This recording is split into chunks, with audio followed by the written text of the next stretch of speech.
wararka ka imaanaya magaalada Baydhabo ee xarunta ku meel gaarka u ah maamulka Koonfur Galbeed ee Soomaaliya ayaa sheegaya in saaka aroortii hore ee magaaladu ay ka dhaceen weeraro ay ciidamada ammaanka ku sheegeen in ay iska caabiyeen maleeshiyad hubeysan. Ciidamada maamulka Koonfur Galbeed ee Soomaaliya oo kaashanaya ciidamada dowladda federaalka ee Soomaaliya ayaa sheegay inay ka hortageen weerarka iyagoo gacanta ku dhigay hub, gaadiid dagaal iyo maleeshiyad la sheegay inay qayb ka ahaayeen kooxihii weerarka soo qaaday. Wararka hordhac ah ayaa sidoo kale sheegaya in qaar ka mid ah dadka la qabtay ay bixiyeen xog la xiriirta cidda ka dambeysa weerarka, iyadoo mas'uuliyiin ka tirsan maamulka Koonfur Galbeed ee Soomaaliya ay ku eedeeyeen Al-Shabaab inay weerarka soo qaaday.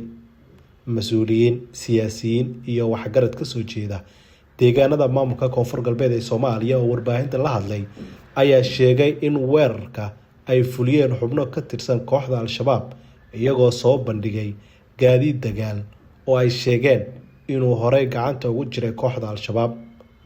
Wasiirka wasaaradda amniga ee maamulka Koonfur Galbeed ee Soomaaliya oo warbaahinta la hadlay ayaa yiri qawaariid ayaana soo weerartay waana ka guuleysanay, magaaladuna waa xor.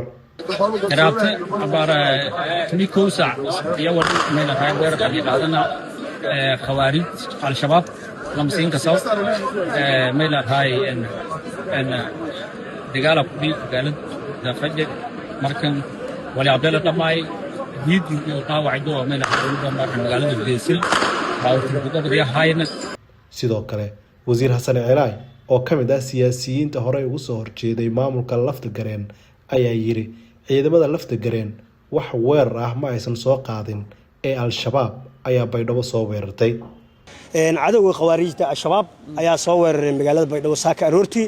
alxamdulillaah rabbil caalamiin, ciidamada geesiyaasha ee xoogga dalka oo isku jira haday nabad sugid yihiin, haday boolis yihiin, haday birmadka ay yihiin ayaa ku guuleystay cadawga saaka soo weeraray magaalada Baydhabo in 10 lama ilaawana loo dhigo.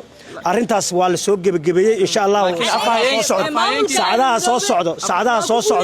saacadaha soo socdo ilaahay idinkii waxaan soo bandhigi doonaa insha Allah.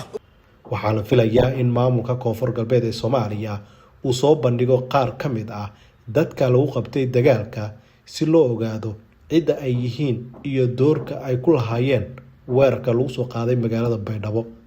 xaaladda magaalada ayaa hadda lagu soo waramayaa inay degan tahay iyadoo ciidamada ammaanka ay ku sugan yihiin goobihii uu dagaalku ka dhacay.